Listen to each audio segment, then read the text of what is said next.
అహ్మదాబాద్ లో IPL final match గెలిచి title కొట్టి అదే జోష్ లో ట్రోఫీ నెత్తిన పెట్టుకుని తొలిసారి బెంగళూరుకు వచ్చిన ఆర్సీబీ టీం కి బెంగళూరు చిన్నస్వామి స్టేడియంలో ఏర్పాటు చేసిన సన్మాన కార్యక్రమం చివరికి పెను విషాదంగా మారింది. 11 మంది క్రికెట్ అభిమానుల సంతాప సభగా మారిపోయింది. ఘటనలో 50 మంది తీవ్రంగా గాయపడి స్ట్రెచర్ల మీద ఆసుపత్రికి వెళ్లగా మరికొంతమంది స్వల్ప గాయాలతో బయటపడ్డారు. ఎన్నో అపజయాలు చూశాక 18 ఏళ్ల నిరీక్షణ తర్వాత తమ అభిమాన జట్టు టైటిల్ కొట్టిందంటే ఆ కిక్కే వేరు. సెలబ్రేట్ చేసుకోవాల్సిన సందర్భమే, కానీ విచక్షణ లేకుండానా గేట్లు బద్దలయ్యేలా దూసుకెళ్లి లాఠీ చార్జిని సైతం లెక్క చేయనంత సాహసం ఎవరు చేయమన్నారు? ఎక్స్గ్రేషియాగా మృతుడి కుటుంబానికి 10 లక్షల పరిహారం ఎలాగూ వస్తుంది, కానీ పోయిన ప్రాణం తిరిగి రాదుగా.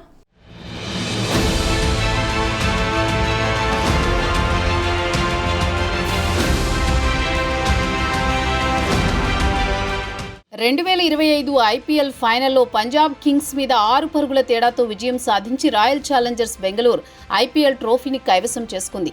2009, 2011, 2016లో ఐపీఎల్లో ఫైనల్కు చేరిన విజేతగా నిలవడంలో ఆర్సీబీ తడబడింది. ఈసారి మాత్రం తుది పోరులో చివరి వరకు పోరాడి విజేతగా నిలిచింది. దీంతో దేశవ్యాప్తంగా విరాట్ కోహ్లీ అభిమానులు పండుగ చేసుకున్నారు. ఈ క్రమంలో ఐపీఎల్ విజేతగా నిలిచిన ఆర్సీబీకి బెంగళూరు చిన్నస్వామి స్టేడియంలో సన్మాన కార్యక్రమం ఏర్పాటు చేశారు. అయితే సంబరాల వేళ తీవ్ర విషాదం జరగడం అందరినీ కలిచివేస్తోంది. చిన్నస్వామి స్టేడియం బయట జరిగిన విజయోత్సవ వేడుకల్లో 11 మంది ప్రాణాలు కోల్పోవడం, మరో 50 మందికి పైగా గాయపడిన ఘటన యావత్ దేశాన్ని దిగ్భ్రాంతికి గురి చేస్తోంది.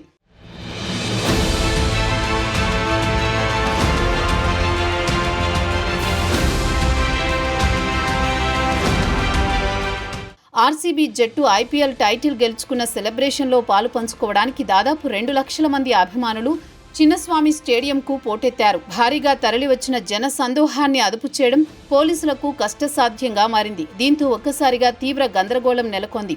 ఈ క్రమంలో తొక్కిసలాట జరిగి పలువురు అభిమానులు కింద పడిపోయారు.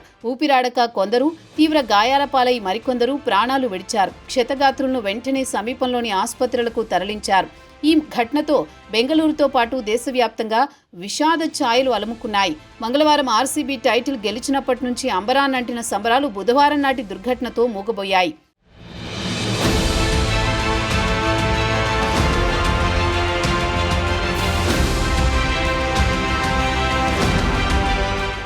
ఈ దురదృష్టకర ఘటనపై ఆర్సీబీ యాజమాన్యం, కర్ణాటక రాష్ట్ర క్రికెట్ అసోసియేషన్ తీవ్ర దిగ్భ్రాంతి వ్యక్తం చేస్తూ ఇద్దరూ కలిసి ఒక ప్రకటన విడుదల చేశాయి. చిన్నస్వామి స్టేడియంలో రాయల్ ఛాలెంజర్స్ బెంగళూరు ఈ రోజు నిర్వహించిన సంబరాల్లో జరిగిన దురదృష్టకర సంఘటన పట్ల ఆర్సీబీ, కేఎస్సీఏ తీవ్ర ఆందోళన, ప్రగాఢ సానుభూతి వ్యక్తం చేస్తున్నాయని ఆ ప్రకటనలో పేర్కొన్నాయి. ఈ ఘటనలో సంభవించిన ప్రాణనష్టం, గాయపడిన వ్యక్తుల పట్ల తీవ్ర విచారం వ్యక్తం చేస్తున్నాం. ఈ దుర్ఘటనతో నష్టపోయిన కుటుంబాలకు సానుభూతి తెలియజేస్తున్నాం. ఇలాంటి క్లిష్ట సమయంలో బాధిత కుటుంబాలకు అండగా నిలుస్తామని ప్రకటనలో తెలిపారు. తొక్కిసలాటలో ప్రాణాలు కోల్పోయిన వారి కుటుంబాలకు ఆర్సీబీ, కేఎస్సీఏ యాజమాన్యాలు 5 లక్షల చొప్పున ఆర్థిక సాయం ప్రకటించాయి. ప్రాణాలు కోల్పోయిన వారి కుటుంబాలకు ఆర్సీబీ, కేఎస్సీఏ 5 లక్షల రూపాయలు ప్రకటించాయి. ఈ సహాయం వారి దుఃఖ సమయంలో కొంత ఉపశమనం కలిగిస్తుందని ఆశిస్తున్నామని ప్రకటనలో పేర్కొన్నారు. ఈ పరిహారం మానవ ప్రాణానికి విలువ కట్టడానికి ఉద్దేశించింది కాదని, కేవలం క్లిష్ట సమయంలో బాధిత కుటుంబాలకు తమ మద్దతు, సంఘీభావం తెలిపే చర్య మాత్రమేనని మేము స్పష్టం చేయాలనుకుంటున్నామని ఆ ప్రకటనలో తెలిపాయి. కాగా ఈ ఘటనపై పోలీసులు కేసు నమోదు చేసి దర్యాప్తు చేస్తున్నారు.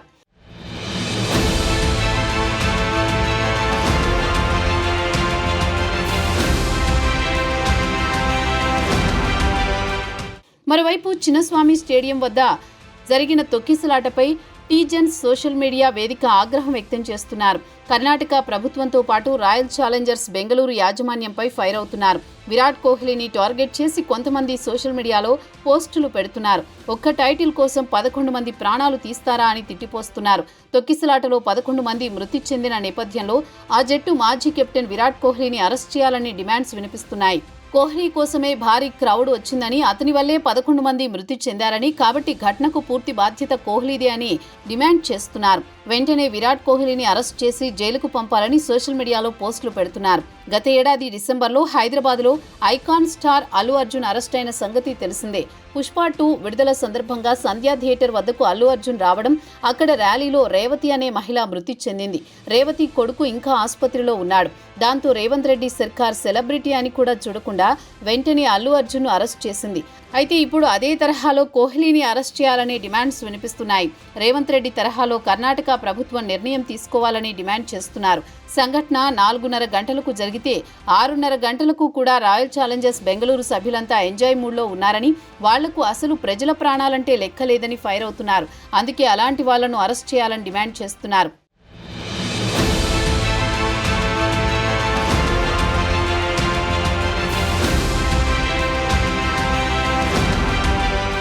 అసలు బెంగళూరు చిన్నస్వామి స్టేడియం దగ్గర గందరగోళానికి దారితీసిన కారణాలు చూస్తే 18 సంవత్సరాల సుదీర్ఘ నిరీక్షణ తర్వాత ఆర్సీబీ ఐపీఎల్ టైటిల్ను గెలుచుకోవడంతో అభిమానుల ఆనందానికి అవధులు లేకుండా పోయాయి. ఆటగాళ్లను చూసేందుకు లక్షలాది మంది అభిమానులు చిన్నస్వామి స్టేడియం వద్దకు పోటెత్తారు. స్టేడియం సామర్థ్యం కేవలం 35,000 మందికి కాగా దాదాపు 3 లక్షల మందికి పైగా జనం తరలివచ్చినట్టు అధికారులు అంచనా వేస్తున్నారు. ఈ ఊహించని జన ప్రవాహాన్ని నియంత్రించడం అధికారులకు సవాలుగా మారింది. వేడుకల నిర్వహణలో స్పష్టమైన ప్రణాళిక కొరవడిందని BCCI, IPL chairman Arun Dhumal వంటి ఉన్నతాధికారులు అంగీకరించారు. అభిమానుల తాకిడిని అంచనా వేయడంలో, దానికి తగ్గట్లుగా ఏర్పాట్లు చేయడంలో నిర్వాహకులు విఫలమయ్యారు. 5,000 మంది పోలీసులు మోహరించినప్పటికీ భారీగా తరలివచ్చిన జన సందోహాన్ని నియంత్రించలేకపోయారు. అభిమానులు గేట్లను బద్దలు కొట్టుకుని లోపలికి వెళ్లేందుకు ప్రయత్నించడంతో పరిస్థితి అదుపు తప్పింది. ఈ క్రమంలో పోలీసులు లాఠీచార్జీ చేయాల్సి వచ్చింది. మొదట విక్టరీ పరేడ్ను విధాన సౌధ నుంచి చిన్నస్వామి స్టేడియం వరకు నిర్వహించాలని ప్రణాళిక వేసినప్పటికీ భారీ జన సందోహం, ట్రాఫిక్ సమస్యల కారణంగా దీనిని రద్దు చేశారు. అయితే ఈ సమాచారం అందరికీ చేరకపోవడం, అభిమానులు స్టేడియం వద్దకు పోటెత్తడం గందరగోళాన్ని పెంచింది. తమ అభిమాన ఆటగాళ్లను, ట్రోఫీని చూసేందుకు అభిమానులు అత్యుత్సాహం ప్రదర్శించారు. తొక్కిసలాట సమయంలో కొందరు అభిమానులు గేట్లను బద్దలు కొట్టి చెట్లు, బస్సులపైకి ఎక్కి లోపలికి వెళ్లేందుకు ప్రయత్నించారు. ఇది పరిస్థితిని మరింత దిగజార్చింది. తొక్కిసలాటలో గాయపడిన వారికి, ప్రాణాలు కోల్పోయిన వారికి సకాలంలో వైద్య సహాయం అందించడంలో జాప్యం జరిగింది. రద్దీ కారణంగా అంబులెన్సులు సకాలంలో ఆసుపత్రులకు చేరుకోలేకపోయాయి. ఈ ఘటనపై కర్ణాటక ప్రభుత్వంపై ప్రతిపక్ష బీజేపీ తీవ్ర విమర్శలు గుప్పించింది. ప్రభుత్వ నిర్లక్ష్యం, ప్రణాళికాలోపమే ఈ విషాదానికి కారణమని ఆరోపించింది. ఈ ఘటనపై న్యాయ విచారణకు కూడా బీజేపీ డిమాండ్ చేసింది. తొక్కిసలాట ఘటన తర్వాత కర్ణాటక ముఖ్యమంత్రి సిద్ధరామయ్య, ఉప ముఖ్యమంత్రి డీకే శివకుమార్ రాజీనామా చేయాలని బీజేపీ నేత అశోక్ డిమాండ్ చేశారు. తొక్కిసలాటలో జరిగిన మరణాలు రాష్ట్ర ప్రాయోజిత హత్యలుగా ఆరోపించారు. సిద్ధరామయ్య, డీకే శివకుమార్ మధ్య ఉన్న కోల్డ్ వార్ వల్ల ఈ ఘటన జరిగినట్లు అనుమానాలున్నాయని ఎక్స్లో పోస్ట్ చేశారు.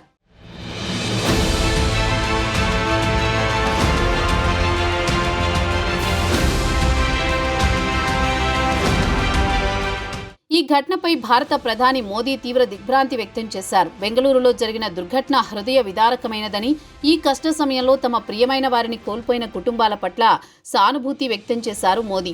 మృతుల కుటుంబాలకు పీఎంఎన్ఆర్ఎఫ్ నుంచి 2 లక్షలు, గాయపడిన వారికి 50,000 చొప్పున పరిహారం ప్రకటించారు. ముఖ్యమంత్రి సిద్ధరామయ్య దర్యాప్తు ఆదేశిస్తూ 15 రోజుల్లో నివేదిక కోరారు. ఉప ముఖ్యమంత్రి డీకే శివకుమార్ ప్రజలకు క్షమాపణలు తెలిపారు. ఘటనపై కాంగ్రెస్ జాతీయ అధ్యక్షుడు మల్లికార్జున్ ఖర్గే, అగ్రనేత రాహుల్ గాంధీ సంతాపం వ్యక్తం చేశారు. భవిష్యత్తులో ఇటువంటి సంఘటనలు జరగకుండా రాష్ట్ర ప్రభుత్వం భద్రతా ప్రోటోకాల్లను బలోపేతం చేయాలని మల్లికార్జున్ ఖర్గే కోరారు. ప్రభుత్వం అన్ని విధాలుగా మద్దతు అందించాలని రాహుల్ గాంధీ తెలిపారు. ఘటనపై ఏపీ సీఎం చంద్రబాబు సంతాపాన్ని తెలిపారు. ఈ ఘటన తననెంతో కలిచివేసిందంటూ పవన్ కళ్యాణ్ ట్వీట్ చేశారు. బాధితుల్లో చిన్నారులు కూడా ఉన్నారన్న వార్తలు మరింత బాధను కలిగిస్తున్నాయన్న పవన్ మృతుల కుటుంబాలకు తన ప్రగాఢ సానుభూతి తెలియజేశారు. ఈ విషాద ఘటనపై విరాట్ కోహ్లీ తన ఇన్స్టాగ్రామ్ ద్వారా స్పందించారు. మాటలు రావడం లేదు, పూర్తిగా షాక్ అయ్యాను అని కోహ్లీ రాశారు. ఆర్సీబీ విడుదల చేసిన అధికారిక ప్రకటనను షేర్ చేస్తూ బెంగళూరులో జరిగిన ఈ దురదృష్టకర సంఘటనల గురించి మీడియా నివేదికల ద్వారా తెలుసుకుని మేము తీవ్ర ఆవేదన చెందుతున్నాం. ప్రజల భద్రతా శ్రేయస్సు మాకు అత్యంత ముఖ్యం. ప్రాణాలు కోల్పోయిన వారికి ఆర్సీబీ సంతాపం తెలియజేస్తోంది. ప్రభావిత కుటుంబాలకు మా ప్రగాఢ సానుభూతి తెలియజేస్తున్నాం. ఈ పరిస్థితి గురించి తెలిసిన వెంటనే మేం మా కార్యక్రమాన్ని మార్చుకుని స్థానిక అధికారులు మార్గదర్శకత్వం, సలహాలను పాటించాం. మా మద్దతుదారులందరూ దయచేసి సురక్షితంగా ఉండాలని కోరుతున్నామని పోస్ట్ చేశారు. ఈ విషాద ఘటనపై క్రికెట్ దిగ్గజం సచిన్ టెండూల్కర్ తీవ్ర సంతాపం వ్యక్తం చేశారు. ప్రతి బాధిత కుటుంబానికి నా ప్రగాఢ సానుభూతి తెలియజేస్తున్నానని సచిన్ తన సందేశంలో పేర్కొన్నారు. బెంగళూరులోని చిన్నస్వామి స్టేడియంలో జరిగినది విషాదానికి అతీతమైనది. ప్రతి బాధిత కుటుంబానికి నా సానుభూతి, వారందరికీ శాంతి బలాన్ని చేకూర్చాలని దేవుణ్ణి కోరుకుంటున్నాను అని సచిన్ తన ఎక్స్లో పోస్ట్ చేశారు.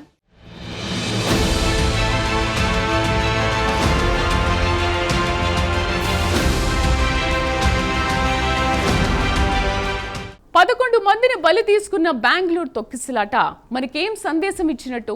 10 ఏళ్ల పసివాడు మృతదేహమై కనిపిస్తే అతడి కుటుంబానికి ఎదురయ్యే దుఃఖానికి ఏ ఖరీదు కట్టగలం? విజయోత్సవాలు కాస్త విషాదాంతాలుగా మారడాన్ని, అభిమానాలే ఆయుష్ తీసుకోవడాన్ని ఎలా అర్థం చేసుకోగలం?